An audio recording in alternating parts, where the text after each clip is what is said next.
Hello everyone. I'm going to be working on some Harry Potter World pages using the Mosaic Moments scrapbooking system.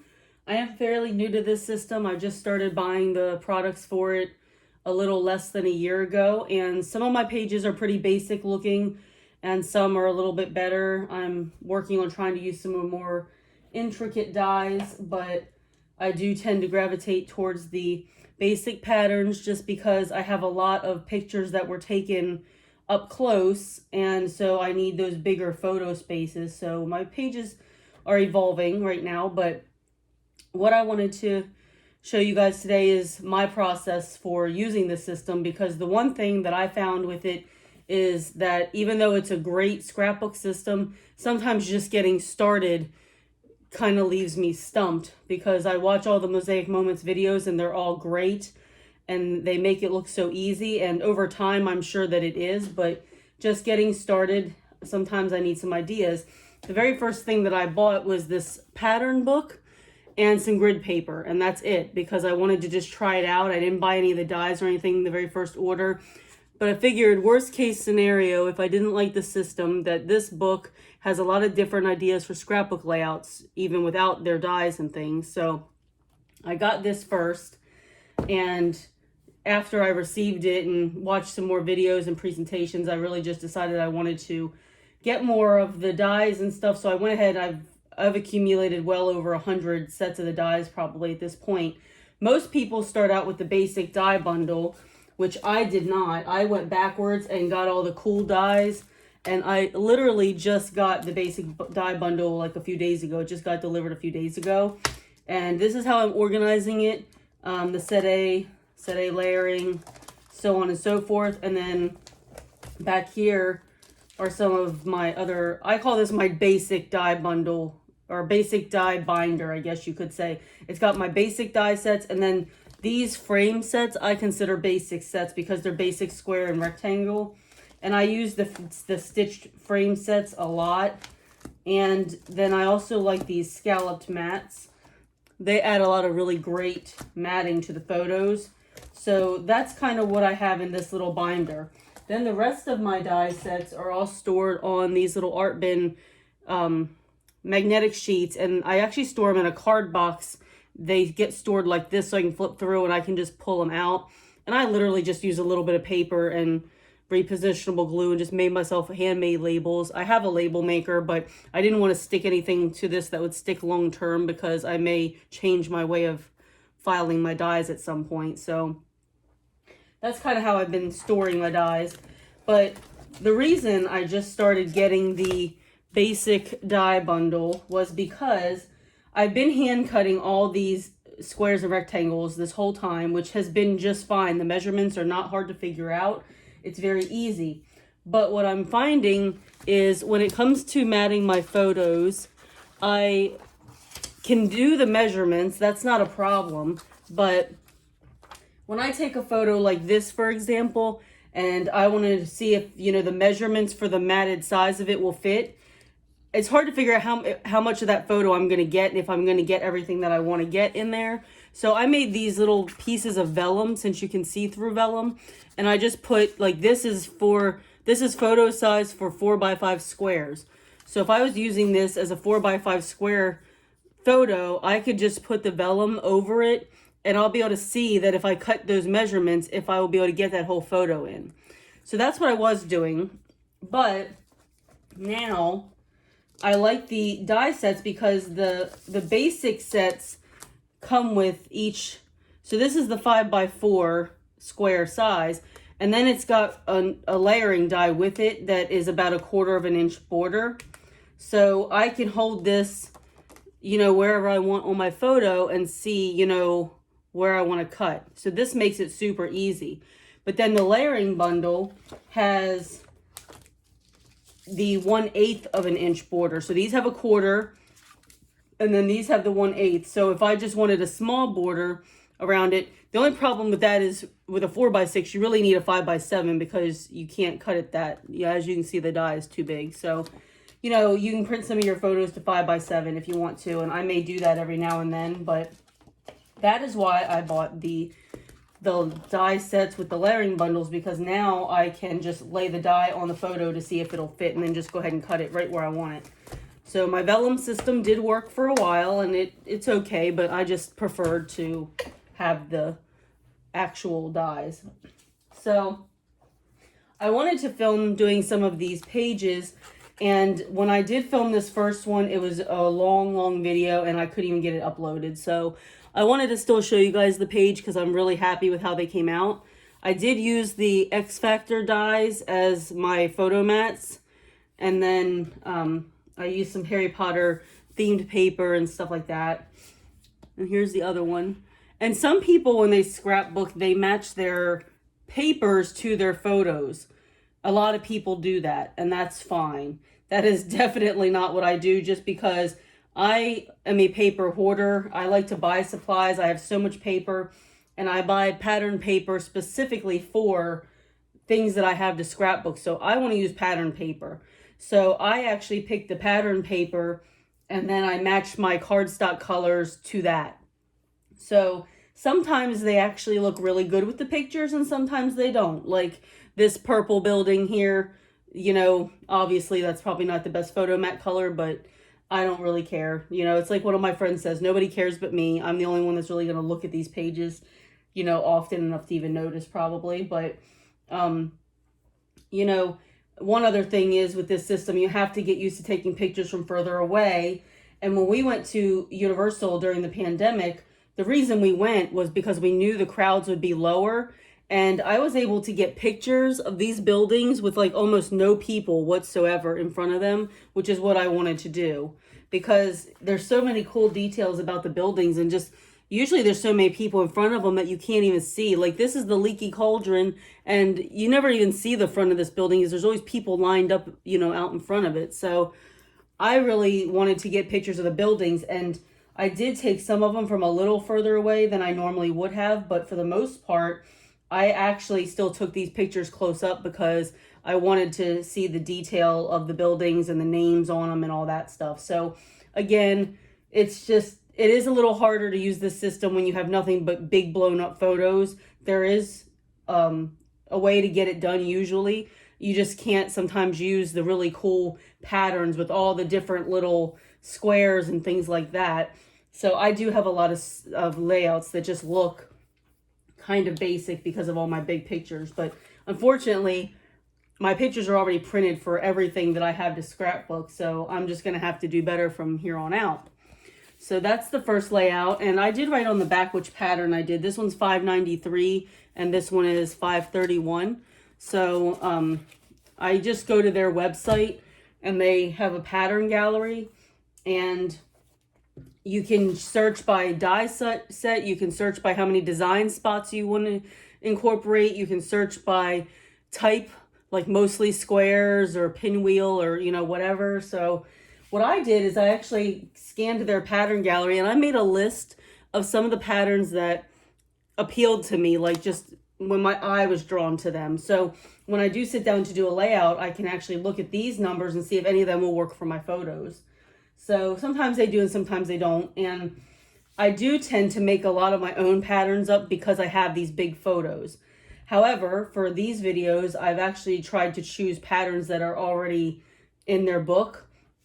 And this book has like 250 patterns, and I think they may come out with another one because they've got at least 250 more patterns. I think there's like 600 and some on their page. They start at 100 though, so that 600 is really like 500 and some patterns, but that's a lot.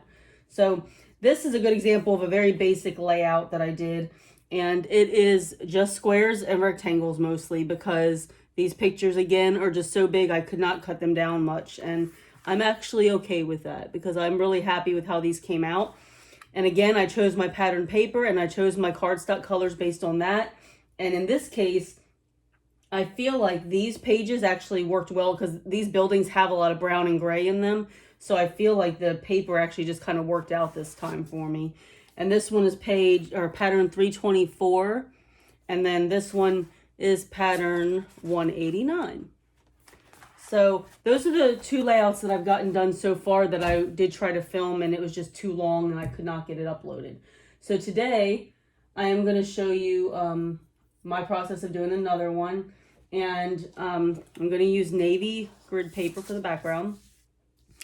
And I did pre-cut a lot of my pieces because that's one reason my video was so long before, is because I did all that cutting, and that just takes time. I mean, this system does take more time to do a layout than most other scrapbooking systems.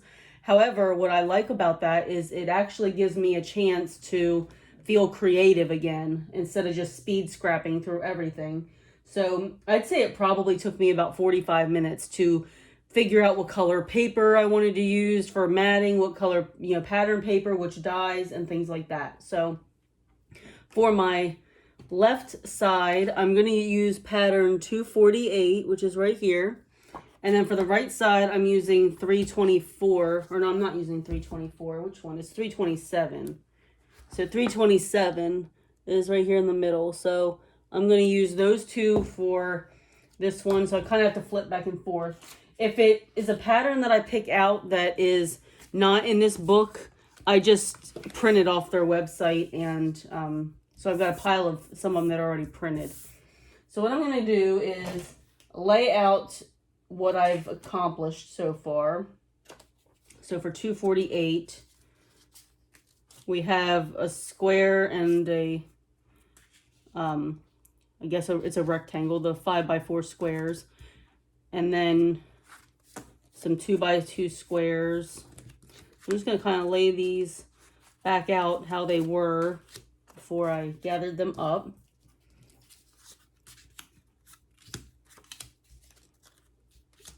And then I've got a bunch of these that I pre-made too, because I made 16 of these. So it would have just taken a while to watch me cut all that out. So I spared you guys that. But again, it's part of the fun of doing it too, is just getting to be creative. So I picked out a die to use because that's one thing that I struggle with too, is incorporating the dies in with the pictures I have. And a lot of these are just kind of basic designs. There are some themed ones, like they have Christmas ones and flowers and stuff like that. So some of them are very, very themed, and then others are not as themed. So really a lot of them can be used for just about anything you want, but sometimes I still have a hard time picking out a die to use. And for this one, the patterns, they give you a lot of tips to picking out patterns in their videos. So I tried to follow some of their advice, and they say to pick patterns that have similar shapes. So as you can see, 248 has a lot of squares and rectangles, and 327, same ones, the blue and the pink ones, and then even the little 1-inch squares. Now, this one didn't have 1-inch squares, but I did alter it to make it 1-inch squares just because it would match the other page better, and because this Highland die has a 1x3, but it doesn't have a 1x4. So I needed 4 spaces. So these are the dies that I'm using. I'll put them back on this little sheet so you might be able to see them a little bit better. But it comes with, like I said, the 1x3, and it comes with a 1x2, but I needed a 1x4. So doing the 1x1 squares actually worked out better for me for that reason, and it actually ties into the other page much better. So this one's got a lot of little debris here. This one's got a square right in the middle. So basically, when you're using the dies, you can, like, this is a 2x2 square. Where is it at here? In the middle. And so any 2x2 die you have for this system would generally work, from what I understand. So again, I'm not an expert. I don't work for Mosaic Moments, although that would be a super fun job.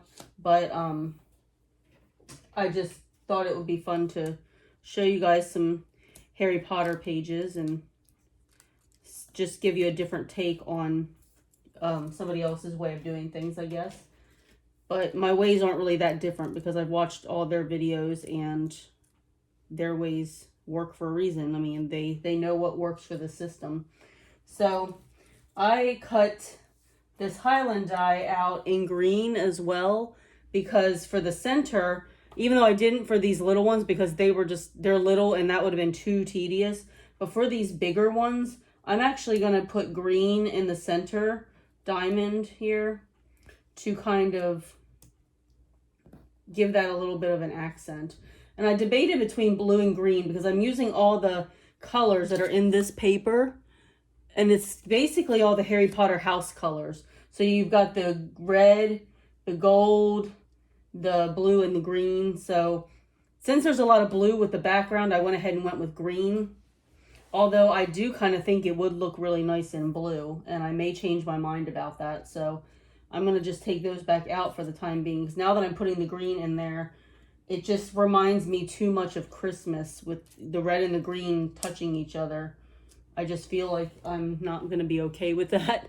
So I'm actually going to reach over here and grab some of the blue cardstock. And I'm going to go ahead and just cut two of those off camera real quick. My die machine is off to my right and I don't have room for it right in front of me at the moment, but I would like to see what the blue would look like.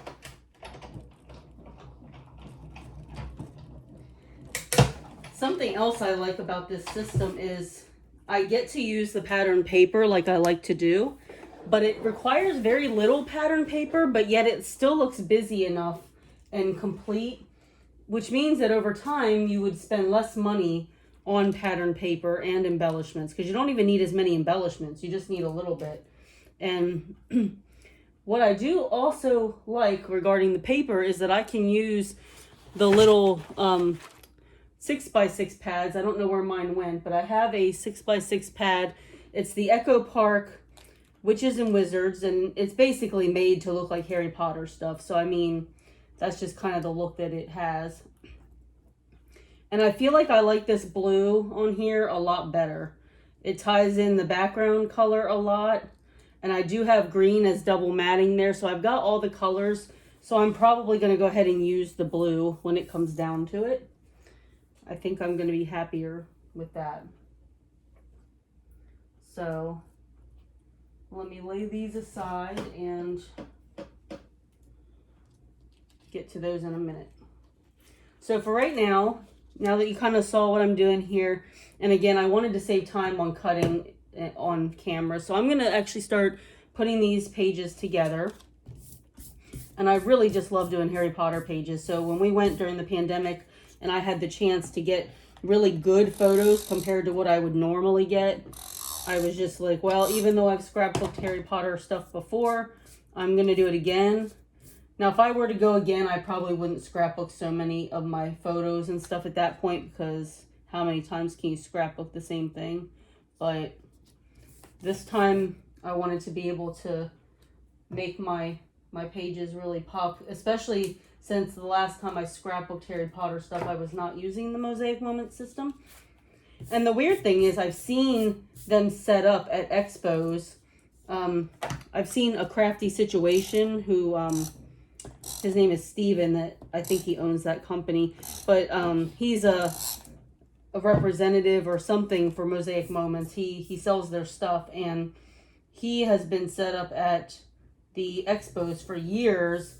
And I would always walk by the booth and I would always consider trying it, but it looked complicated and of course a lot of money invested because, you know, you're buying all new stuff because regular dies, your regular squares and rectangle dies do not fit this grid paper. Trust me, I tried everything before I actually bought the grid paper or the basic dies and everything. I tried every single shape that I had, and I have a lot, and it does not fit. You kind of have to use their dies if you want to do the, you know, the cutting of the dies. You can hand cut everything, which is I think how they started out, but I thought about it a lot, and then I was like, well, it's a lot of money to invest in something new when I have all this other stuff.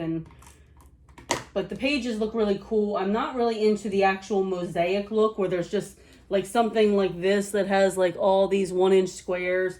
I'm not into that as much as layouts like this that have that element but not in such a overabundance.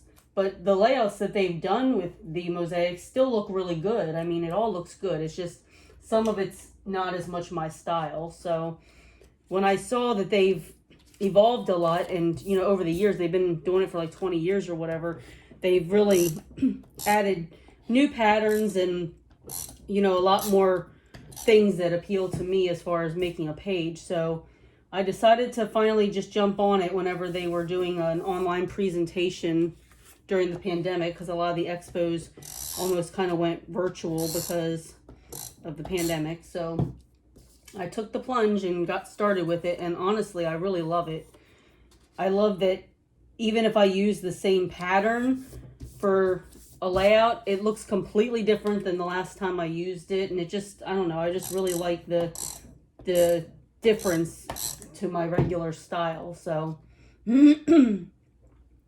so I'm really enjoying it, and it just, again, it helps me be a little bit more creative, because you really got to put some thought into the layouts. Most of the time there is some pre-planning involved, and you know, just takes time. I mean, a layout between the prep process and actually putting together, I mean, I'd say it could be an hour and a half or 2 hours for one layout, but the way they look when they're finished is just amazing. And my little repositionable glue has run out, and to save time, I'm not going to change it on camera, so I'm going to use a different tape runner. They do recommend repositionable glue, and for good reason. I use it sometimes, and sometimes I don't. Especially for these little squares, I tended to just put my other adhesive on for those. But I have found using repositionable glue was beneficial in lots of circumstances, so I would definitely heed that advice if you can. And I was nervous about it. I don't usually use repositionable glue. I always worry that it's not going to stick long term, and I've used a lot of adhesives before anyway that were just cheap and did not last long term, and I would, you know, pick up my pages or cards or whatever I made and stuff would be falling off. But they say they've been using this Hermadata repositionable glue for like 20 years and they've never had anything fall off. They said it becomes permanent after, I don't know, I think they said maybe 72 hours or something like that. But so far so good. I haven't really had any issues. I haven't really gone back to inspect my pages either, though, to see if they're coming loose. I probably should do that before I say that it works out pretty good for me. But and then I got some adhesive on my photo, which I hate when I do. And they even say in their videos to, you know, try to put something down. Don't do it right on your photos. And somehow I always find myself doing it right on my photos. I'm going to kind of push my page back a little bit so I have a little bit of room down here. So, looks like this tape runner wants to run out too. So, I've got another one here.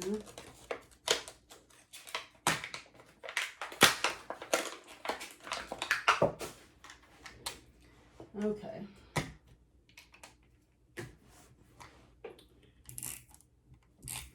And I'm trying to just use a little bit of adhesive. I know that in their videos they're always talking about you don't need as much glue as you think you do a lot, and it is easy to go through adhesive really quickly. So I'm trying to do better with that because I've definitely been one that has used more. But this specific little tape runner I'm using is one of those sticky thumb ones, and it sticks amazingly well. So you really don't actually need a lot of it anyway. So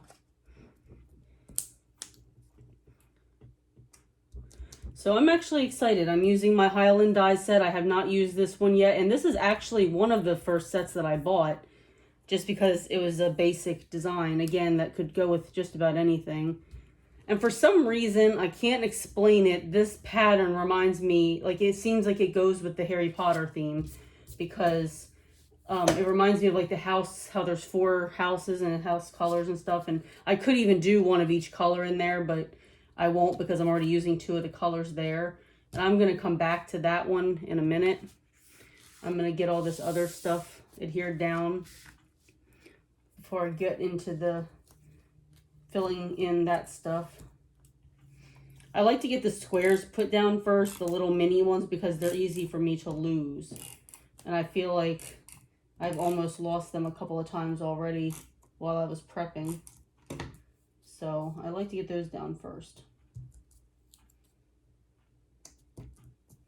And something I thought about doing with these layouts is kind of rotating one of them. It's something you can kind of do. And if you have a layout and you can't find one that goes with it, you can mirror that layout. But with this one, both of the little squares are in the exact same positions on the pages, which in a way is good, but in a way I think it would look good if they kind of rotated or something too. So I'd consider doing that, but I'm trying to follow the pattern as closely as possible for this specific layout. And the videos that I tried to make before this one, I was following patterns as well, because I do tend to make the patterns my own a lot because of my close-up photos. But if I have a chance to actually follow one of their patterns, I try to, because I like that about it. I like that they have all these patterns so that I can just find something that I like and not have to come up with it by myself. That's one aspect that I love. So I want to use that perk whenever I can.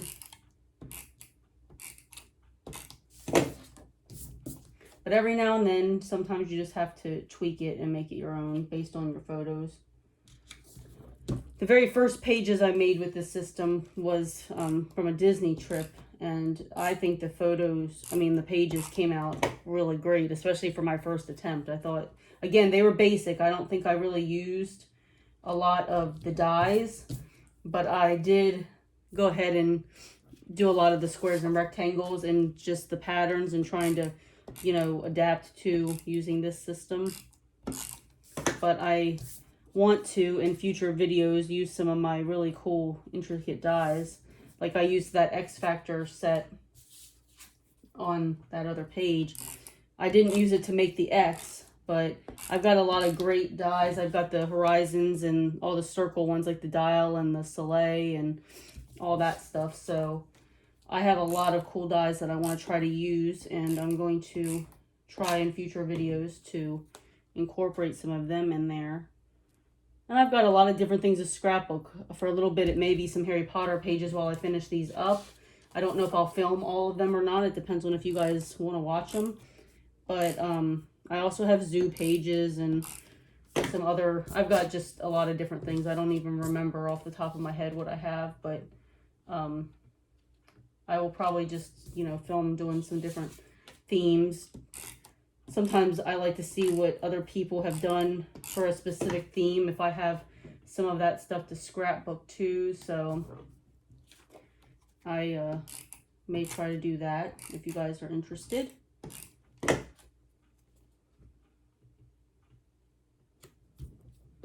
So yeah, this is just a lot of gluing down, and I thought about just doing the prep process and not the finished product, but I figured if you go through all that prepping, you might want to see how it looks in the end. Also, just trying to keep the video, not too long.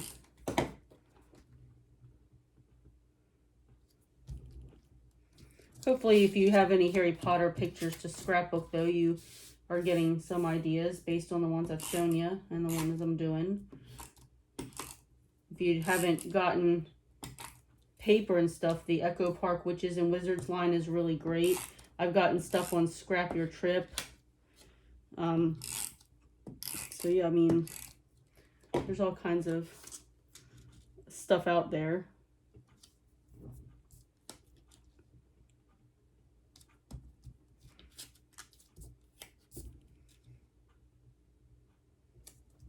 But yeah, I was able to get, oops, I put that one in the wrong space. I was able to get all these squares of this witch hat paper out of, I think, 2 of the little 6x6 sheets. Like this paper and these rectangles, I was able to get out of just 2 little 6x6 sheets. So I love using the 6x6 paper pads whenever possible. I use them a lot for my card making, but I think they're also really good for this system. And for these, I usually do 2 different things for the thin. Sometimes I actually just use my art glitter glue, like liquid glue, And sometimes I use these sticky specks. I'm going to give the sticky specks a try right now. And sometimes, depending on how much you've used of them, there's not as much left, like the little micro dots on here. But you just kind of rub it down. You could also use a Xyron sticker maker. The thing I don't like about that, though, is the little webbing. I guess you can call it webbing it leaves behind, like of the adhesive. I don't like that. So that worked out pretty good. Still have some adhesive on these sheets. And you can use these over and over again until all the little micro dots are gone. And I've already cut the squares out. And I just used the basic die set to cut all of these. Like I said, I would have normally hand cutted them, but I didn't have to anymore. Now for the little ones in between, these little squares, I am going to... Actually, before I do that, I'm almost kind of wondering how it would look if I alternated the blue and the green. So if I still used the green, but didn't use it in like its entirety. That just kind of came to me. So let me see how that might look. Ooh, I think I like that better. Yeah, I think I'm going to do that just for something different.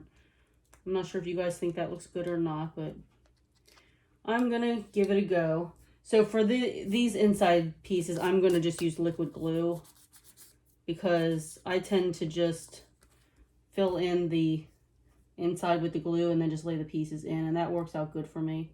This art glitter glue does dry pretty quickly too, so I try to do it quickly so that I have time to move it around a little bit. But these little squares shouldn't need a lot of moving at this point. I mean, they're just kind of going in there. But this is kind of a fun part too of these kinds of dies. Again, it's time consuming and a little tedious doing this kind of intricate die in the little pieces, but it just comes out really neat. Hopefully you can see that. Sorry, there's a lot of glare. I have a lot of daytime light that comes in right here, so now I'm going to do the same thing to the other one.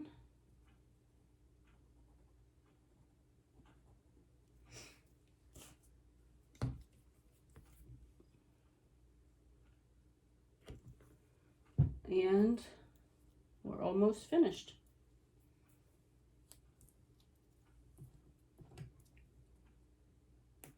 Sometimes I use the process that I talked about earlier, you know, just picking a pattern and, you know, one that would match with my photos and such. Sometimes what I do is I pick a die set that I want to use and then find photos that work with it.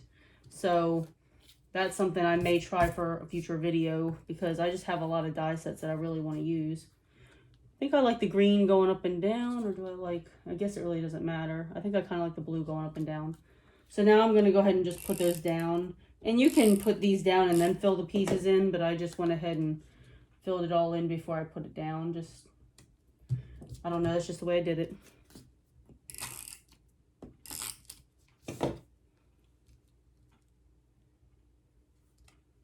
All right. So now I've got 2 pages that are just about finished. All they really need at this point is embellishing. And I have this Diagon Alley embellishment I'm dying to use, but it just isn't fitting anywhere right now. So I have some other, I've got a lot of Harry Potter embellishments, but let's just see if I have anything. I think I might use this little sorting hat die cut, and maybe this broom. I could even maybe use the lightning bolt. I could probably almost use this whole set, but I may want to save the wand. I have Ollivander's wand shop pictures to do on a page as well. So, and then this is the sticker sheet that actually goes with this paper set. So I've used some of it already. I think this magical banner would look really cute, like kind of going across the corner, but I'm not sure.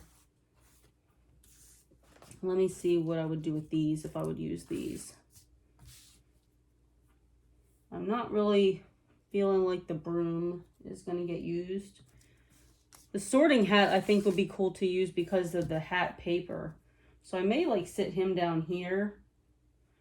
Because I think I want to use this stack of books. Because it's Diagon Alley. And that's kind of where, you know, Harry goes to get his books and stuff.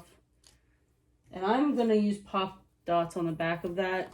And I think you can put like embossing powder or baby powder or something on the back to make these not sticky. Because I'm popping them up. But I never really worry much about that. I just kind of, I put enough pop dots on it that it's not that unleveled that it would matter.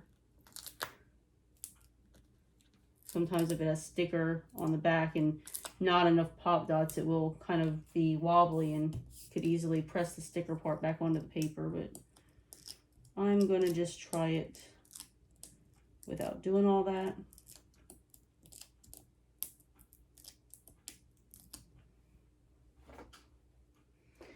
And I'm going to place these, I think, maybe right here. I think I'm going to place the sorting hat down. I don't know.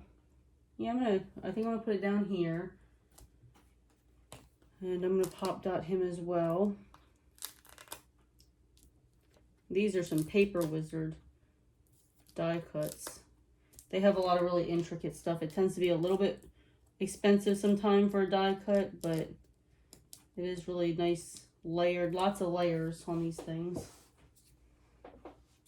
Maybe I'll kind of pop him in here. No, I'll put it down here. So then, you know, following the triangle, they always say, you know, do things in odd numbers or 3. So I do kind of want one more embellishment that's kind of going to go here or maybe over here just to kind of, you know, tie those in a little bit. So let me see what I might have on here to use. I think I'm going to use this. Oh, I kind of like this Wizard's Welcome. I'm going to use Wizard's Welcome. It'll probably all get used eventually.